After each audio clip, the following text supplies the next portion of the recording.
home care, which now we have offices all over the country.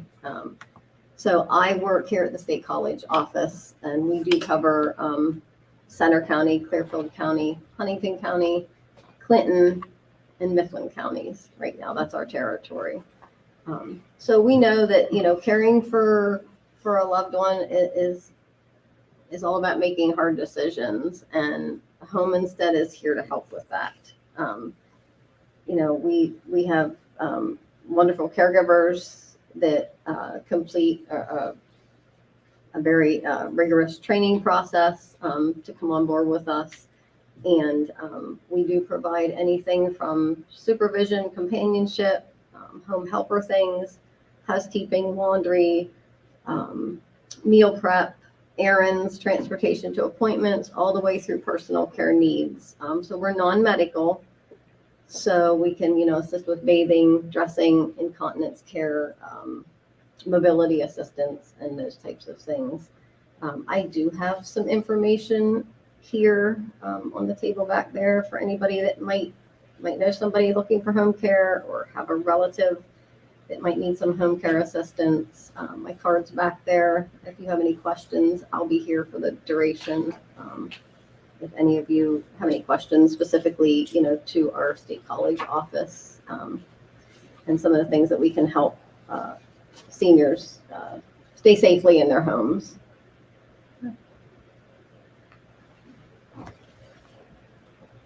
Thank you. And at this time, I would like to introduce Jen Miller, and we're thrilled to have her here tonight. We are still having a few technical difficulties. You may or may not see her slide presentation up on the screen. We're working on that, but you will get a chance to hear everything that she has to say. So with that. Thank you, Jill. And it is okay. It'll just be more like a conversation instead of a presentation, which is kind of a good thing, right? So, well, my name is Jen. I'm a case manager with Mount Nittany Health. I've worked with Mount Nittany for over 8 years now. I started out as a discharge planner, a case manager in the hospital at Mount Nittany Medical Center, and then I transitioned to the outpatient setting, working in primary care for Mount Nittany. So at any time tonight, if you can't hear me, if I'm talking too quickly, if I use a medical term that doesn't make any sense, stop, let me know. I think sometimes in the medical field, we all have different, we have a different language and we forget that it's not common knowledge. Or if what I'm saying doesn't make any sense, that's fine, let me know and I'll try to explain a little better. So the topic, why are we here tonight? We're here to talk about supporting Here ever supported a loved one, a spouse, a parent during or around a hospital stay? Yeah. Was it stressful? Yeah. Did you feel like there at times wasn't enough communication, or maybe sometimes getting mixed messages? Or did you ever find that your loved one had more needs when they went home than they did before they went into the hospital? I feel like all of those are pretty common occurrences. It can be very difficult. So hopefully tonight we can talk about kind of what it means to be in the hospital, what a hospital stay is like, and then talk a little bit about what we can do as caregivers to help support our loved ones. Okay. So really an overview, whenever we age, we're much more likely to need increased care. Is that okay? Can you still hear me on the mic if I come forward, or do I need to stay? Okay. All right. So basically, whenever we age, anyone, ourselves or loved ones, we're always going to need increased care after a hospital stay. There's most likely going to be new needs. That might be something simple like a new medication, stopping a medication. Maybe you had surgery and you had a wound that needs cared for. And honestly, a lot of times the burden of this care falls onto caregivers, loved ones, family members. So there are a lot of things that we can do to better prepare ourselves whenever a loved one is going to have a hospital stay. I think the main objective tonight, honestly, is just to make sure that we all feel more prepared for if we have a hospitalization or if our loved one does. So let's talk a little bit about how you end up in the hospital. There are kind of two main ways you end up as a patient in the hospital. The first is through the ER. Let's say you break your leg, you need it checked out, you go to the emergency department. The doctor there might think that, okay, she's going to need higher level of care. She has to have surgery. She's going to be here a little bit. So then you get admitted into the hospital. Can anyone think of another way that you would end up in the hospital other than coming in through the emergency department? Surgery. Perfect. Yep, that's kind of what we would call more of a planned admission. You know, you have a date, you're going to show up at the hospital, you're going to get a procedure done, maybe a new knee, maybe get your appendix out. You're probably going to be there for a day or two to recover and then go home. Now, has anyone ever heard of observation stay in the hospital? Yeah. So when you're in the hospital, once you've actually been admitted, sometimes you're there as an inpatient, but sometimes you're there just for observation. So it's kind of important to know what your status is or what the status is of your loved one when they're in the hospital. If someone's there for observation stay, that means that they're probably going to be going home in less than 2 days. Let's say someone maybe almost fainted or did faint. We don't think you had a heart attack. We don't think you had a stroke. Your heart looks okay, but we want to keep an eye on it. We want you on a heart monitor for the next 24 hours. We're just going to observe you. So there's two different statuses too. It's just kind of good to be aware of that.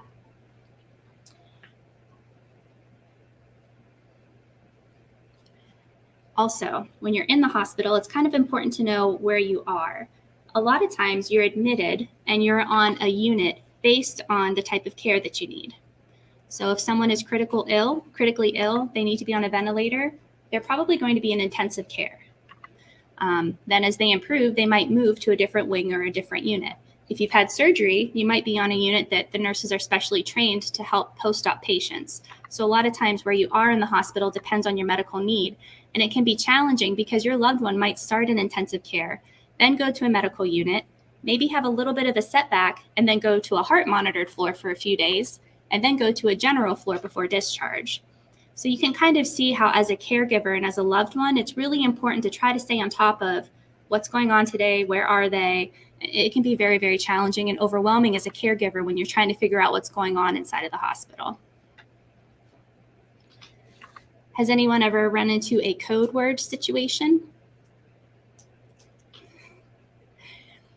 Another thing to be aware of when it comes to hospitalizations is HIPAA. Healthcare privacy is a huge thing in the hospital. So a lot of times a loved one or a caregiver will call in and say, hey, I want to check on, how's my mom doing today? And the nurse will tell you, I can't talk to you, I'm sorry. How does that feel as a caregiver? Pretty kind of icky, right? Pretty terrible. And sometimes it's easy to get frustrated or mad. You don't understand why you can't get the information, but it's really important. That's actually to protect your loved one. So another question to be asking if your loved one has a hospital stay is there a code word? A lot of times that's the word you need to know to get information.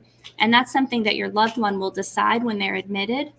There's a HIPAA form. You can make sure that your loved one puts you on as a HIPAA contact.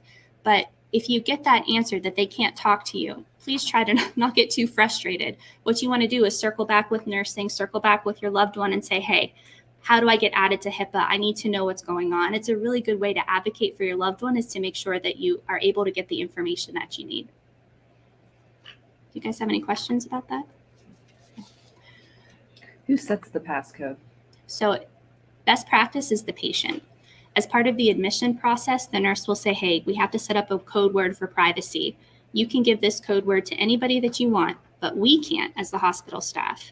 And if the patient's not able to, but they have like a power of attorney present or a loved one present, then sometimes they can. But it can be a little challenging. If someone comes in unresponsive to the emergency department, they're admitted to ICU, they don't have loved ones with them, a lot of times it can be really challenging to get the lines of communication opened with loved ones. Yeah. I also wanted to briefly talk about the hospital care team.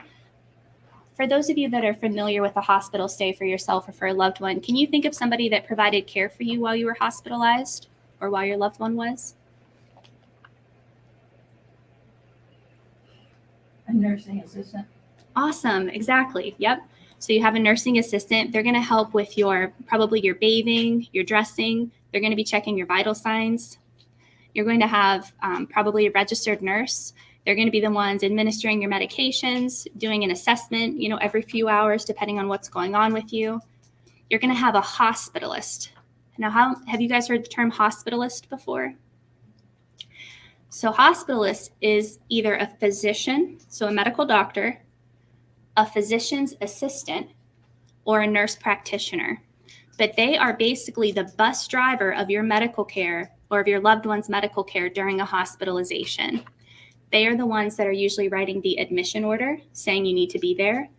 They are the ones that are deciding that medically you're stable and you're cleared for discharge. So they're going to put the discharge order in. They are all internal medicine providers. Now, that doesn't mean, let's say you come in with a urinary tract infection, they might consult a kidney specialist or infectious disease. So you might see 3 or 4 different doctors, but at the end of the day, it's the hospitalist that is going to actually be the one kind of providing most of your care. And that's the one person that you would want to talk to as a caregiver if your loved one's hospitalized.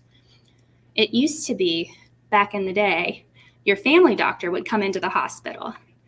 How are you doing? They have a relationship with you. They know you. You feel really comfortable with that. Great system, right? So of course they had to do away with it. No. Actually, there are a lot of benefits to hospitalist care. Hospitalists, they're internal medicine doctors as well, but they are actually specially trained to treat people that are at a higher level of acute illness.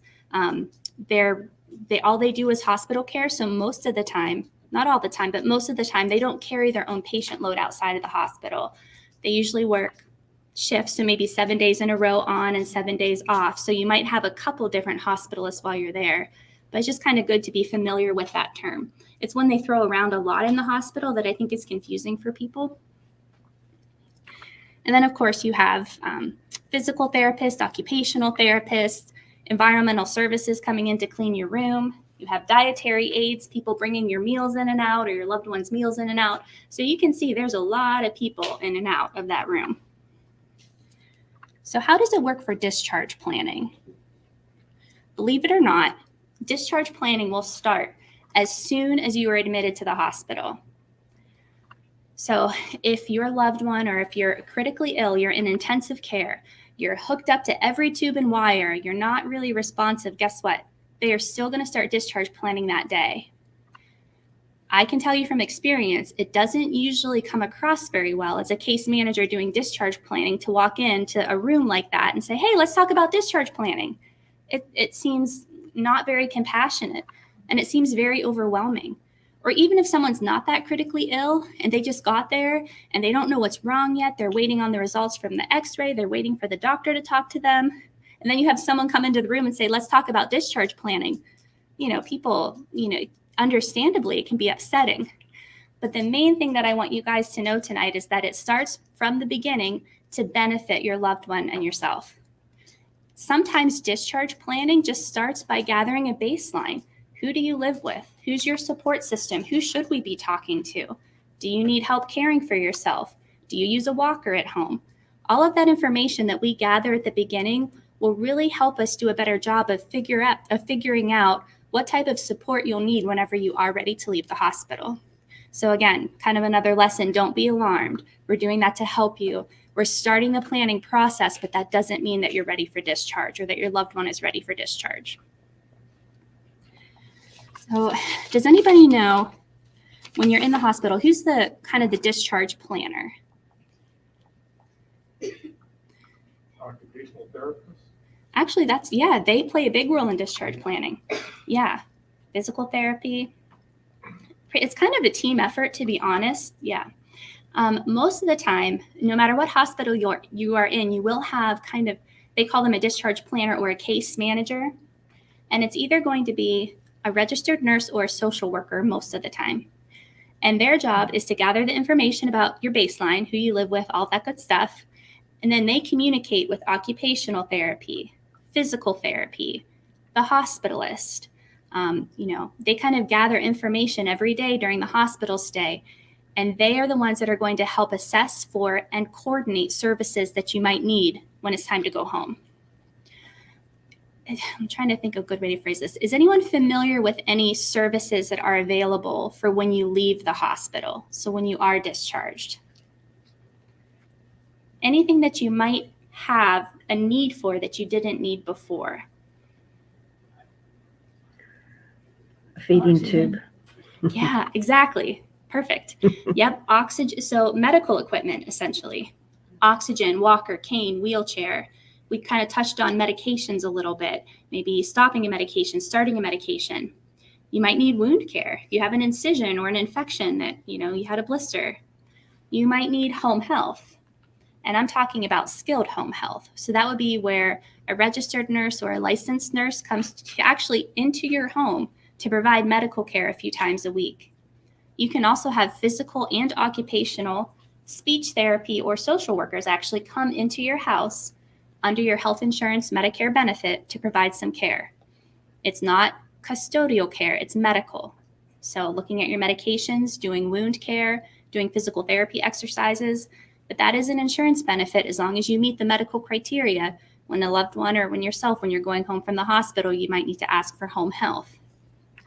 How about inpatient rehab? Does anyone have any experience with that?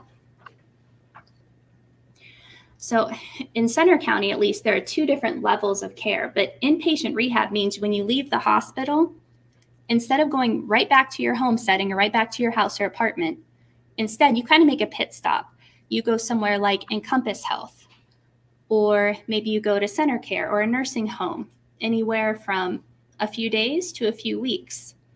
And the goal of that rehab stay is to do a lot of physical and occupational therapy, get the nursing care that you need every day, make sure your medications are all settled and working well before you go back home.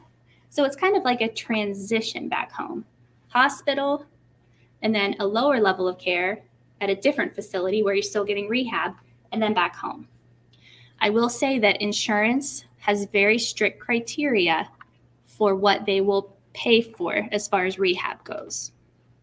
So your insurance might tell you, yes, you have the benefit to go to inpatient rehab, but really you have to meet the medical criteria of showing, okay, normally you're able to care for yourself, then you had a hospital stay, now you're not able to care for yourself, and they have to show that before you can go there. But still, that's a really good service to be aware of as well.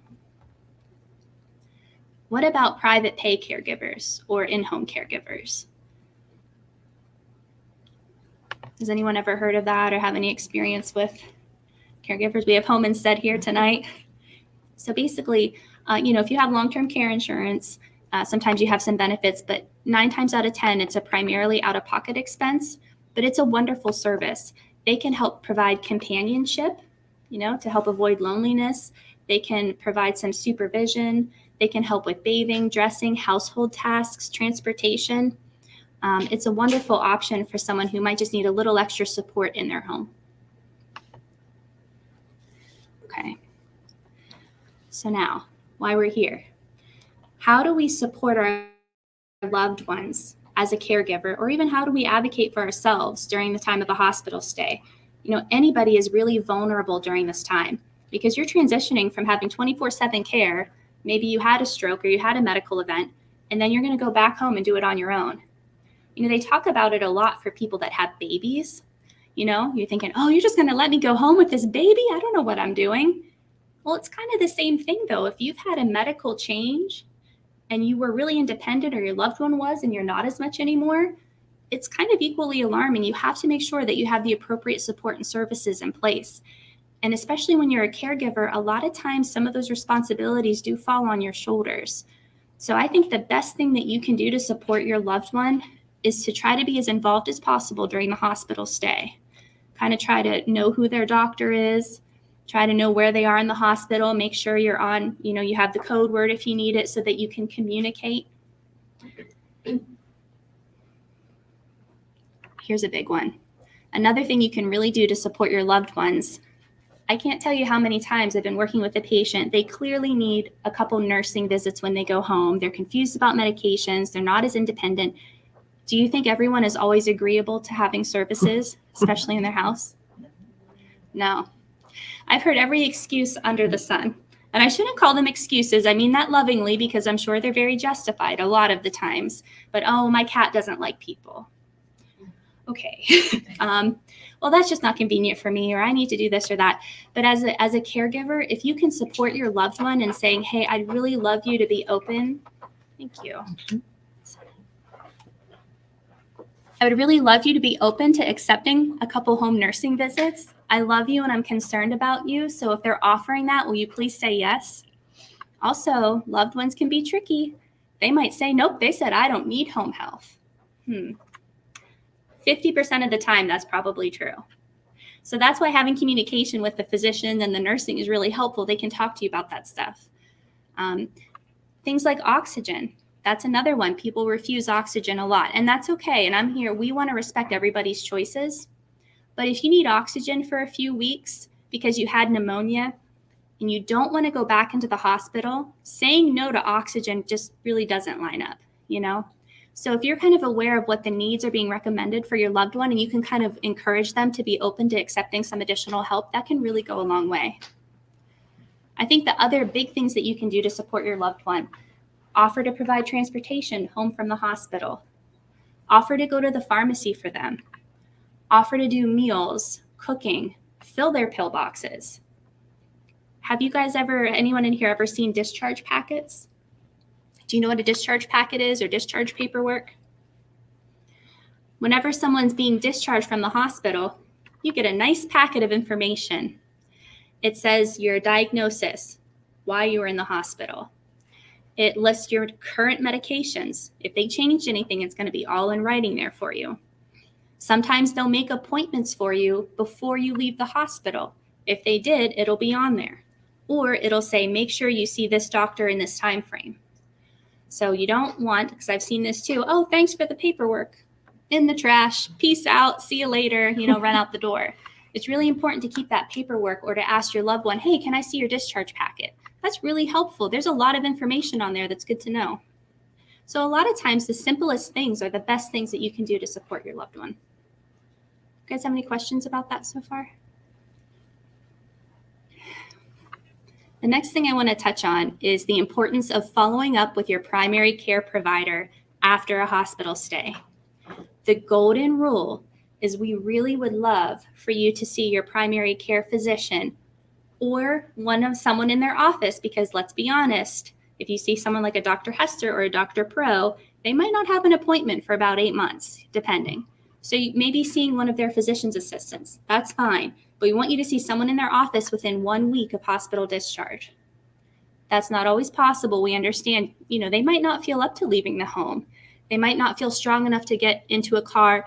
Obviously we don't want anything unsafe. But if it's at all possible, seeing your doctor within 1 week of leaving the hospital has been shown to not only improve health, but basically prevent hospital readmission, which is, I'm sure, what everybody wants.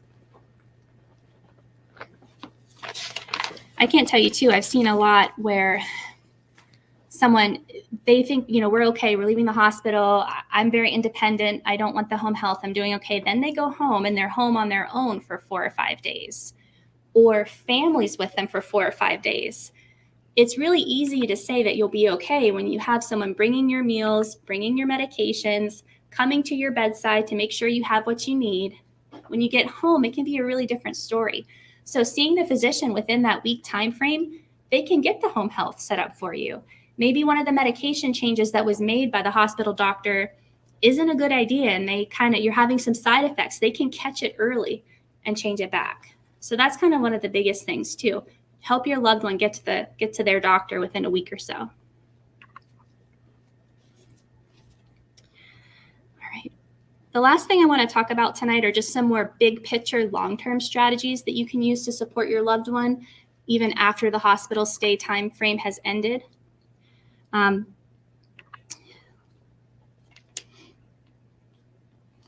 think kind of continued check-ins. Even if you're doing it less frequently, can you try to notice things? Are they washing and bathing as much? How's their hygiene? Do they have food in the fridge? Is there somebody that always kept their house pristine? Now it's a little dusty and things are out of place. They might tell you that they're okay, but sometimes it's really hard to ask for help. So the more that you can check in and kind of use your eyes and notice things, that can really make a big difference as well. And if you think that they might need more help, I think it's always great to start with your primary care office, get an appointment, get in there, talk to them, say, hey, she's it's been a month now, she's still feeling weak, she's not quite herself, maybe she has a poor appetite. I think that that's really a good way to support your loved ones, is just by keeping a general eye on them. But what do you do elsewise? Like, let's say you think someone is, I don't want to say failing at home, but they had a hospital stay, they can't really get back to their baseline. Does anyone have any ideas of what do you do if you feel like you need help beyond what can be provided by the primary care provider?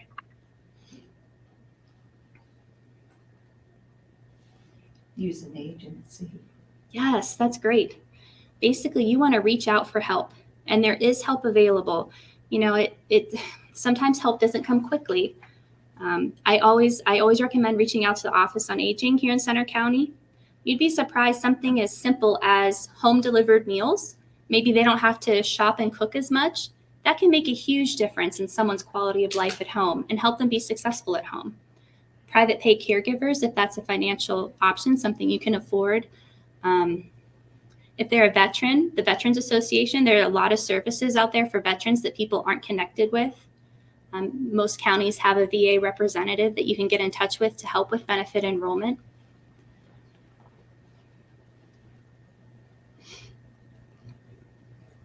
I think kind of probably also another thing that you can do as a loved one is continue to educate yourself. Know what community resources are out there. Try to get familiar with some agencies. Do some research at a time before you actually need it. That way you're not trying to make decisions in a crisis situation. If you want to get caregivers in the home, for example, it can take a little while. Sometimes you have to reach out different agencies. They might come to the home, see who's a good fit, see when staffing is available. You don't want to be trying to say, hey, I need care tomorrow, and then you find out it takes a couple weeks or more to get in place. So the more legwork you can do ahead of time to know what options are out there, the better. Another recommendation, and this is the last one I have for tonight, is really to talk to your loved one about goals of care. Does anyone know what goals of care are? Have you heard that phrase before? So it can be a difficult conversation, but you really want to talk to your loved ones about kind of end of life decisions. Would they want to be on a ventilator long term? How long would you want life support? Things like a feeding tube.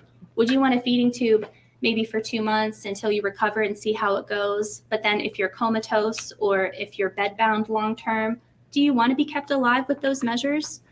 There are a lot of good elder care attorneys out there. Something as simple as getting a will drawn up or maybe establishing a durable power of attorney. Doing that before you're in the hospital, trying to talk to your loved one who might be on a ventilator to figure out what their wishes are, or worst case scenario, trying to make decisions about your loved one's choices at end of life when they can't tell you what they want. You want to avoid that at all costs.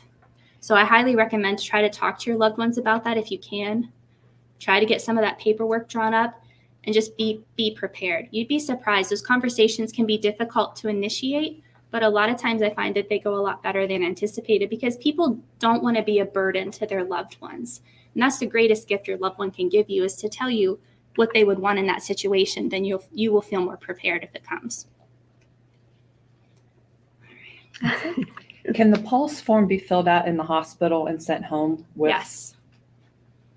Yes. So there is actually in the state of Pennsylvania an order. It's 2 pages, but it's usually a front and back of one piece of paper. And it is actually a physician's order to be used outside the hospital saying, I want CPR or I don't want CPR. I forget, there's a couple other things on there.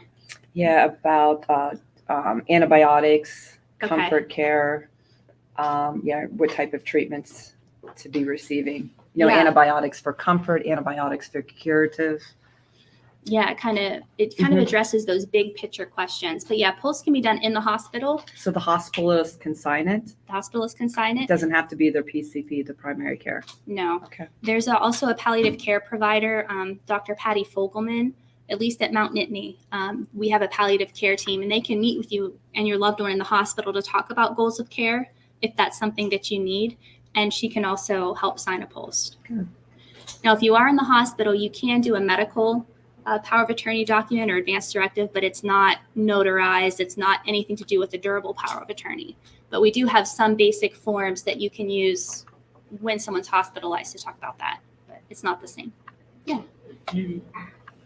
if you're living in the area and you anticipate that if there's a problem, your parent is going to end up at Mount Nittany, can you take your power of attorney over in advance and have it on file? So that's an excellent question. And I would recommend, so the answer is yes, but what I'll say about that is sometimes, the electronic medical record, there's a lot of moving pieces, and a lot of it's kind of on a timeline. Now, that is one thing. There's an initiative right now, actually, that we're looking at to try to get the power of attorney document or the legal documentation to be kind of in its own tab. So it's right in front of your face. But sometimes I worry that it would get missed.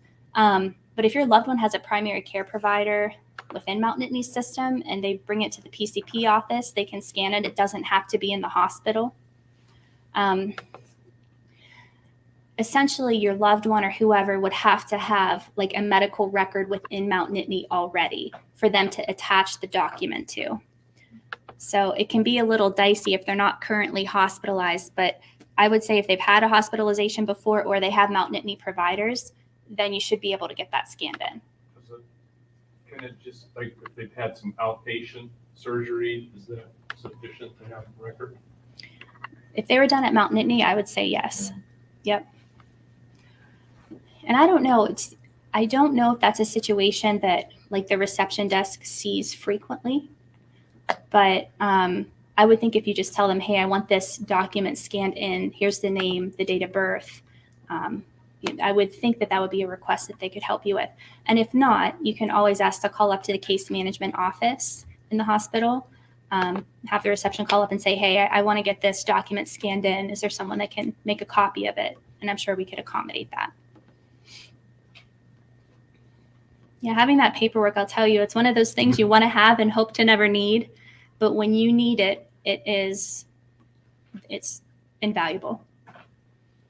So I love that you actually want to make sure that we have it. That's huge. Well, I've been through this with my mother, and then I have my father's still alive, and you forget some of the things you learned going through it Yeah. with one parent. And so I was thinking, probably should revisit some of this.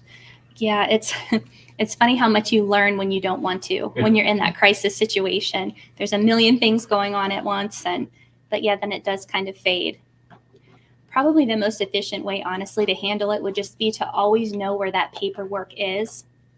And at the time, if someone's admitted, have it right away, either in the ED or wherever. I think that would probably be. I think with my mother, we had it in the glove box of the car. Oh my gosh, Right? I love that. But I don't think that's there for my father. That's what I'm saying. It's like, I keep, I'm getting complacent. He's, doing really well. We haven't had any emergencies with him. So, yeah. I know you always want to knock on something. But yeah, actually, instead of bringing it into the hospital, honestly, I think if you know where it is and you have it easily accessible, that might make more sense. Because I do worry even if we scan it in, that, Right. Depend on that. Yeah, I would like to say we always will find it, but we might still ask you for it, I guess, at the end of the day. So.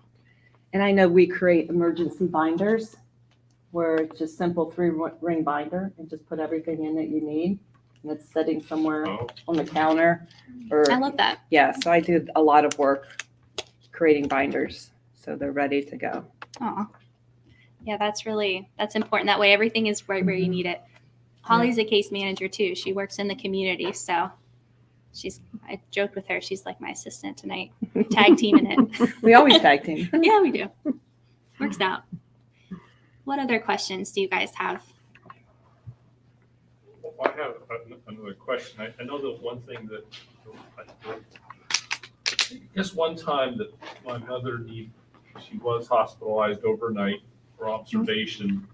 The question that you get hit with is you need to choose a home health organization, and you're like, I have no clue. Do you have any advice about that? Yes. And I think sometimes it depends on which case manager you get. Because I will say it is policy. We do not have affiliations with any agency. So we really, truly are not supposed to be making recommendations. probably the number one thing. If you're not familiar with if there's any of the agencies, if there's anyone you can text or call. But at the end of the day, we'll tell you that all of the agencies provide the same level of care. The insurance is most likely the one that's going to determine how many visits. And in today's day and age, the best response for me as a case manager, I love it when someone says, whoever is able to accept my loved one is fine with me. Because sometimes what you have to do is call 5+ agencies because they don't have staffing. They don't go to that area. They no longer have a contract with that particular insurance, whatever it may be. So you might be given a list of 10 options, but in reality on that list, there might be 2 that are actually options. And we don't know until we go back and call around and see who's able to take on a new patient. So try not to let that stress you out too much. Say, hey, I don't have a preference. If there's anyone that you know that can take, that would be fine. And I really can't think of any horror stories, with home health. I think you're safe. I don't think you're getting into a situation where you're going to get an agency that's just terrible. Doesn't really answer your question, but that's my honest. That's the worry, Yeah. It's hard, and the reality of staffing with agencies today is, and even in any healthcare agency, the nurse, like I know one of the nurses I used to work with for Center Home Care, for example, went to UPMC Home Health and then over to Advantage Home Health. So you might have a poor experience with an agency because maybe the nurse wasn't a great fit for you. And then you try a different agency and get the same nurse. So it is really, really challenging to kind of, yeah. So if you know someone that's had services recently, that's a great place to start. Otherwise, sometimes it just might be the luck of the draw who's able to work with you guys. Good question. Any other questions? No? Thank you so much. Thank You guys were a you. great audience. We made it through without the PowerPoint. We made it through. Thank you so much Yeah. for being flexible. Oh my gosh. I just wanted to let folks know that next month we have the Office of Aging here to talk, and we will be offering dinner with that. So we are requiring a registration just so we have a count for food, but it should be a great informational session. So hope that we see you next week. And thank you for coming tonight. Does anybody have any specific questions for Roman? Want to draw the winner? Yes, we have a gas card that we're giving away. And I'll let Miss Sandy. Oh, no. Huh? Good. You want me to end it? Huh? End it? Yeah.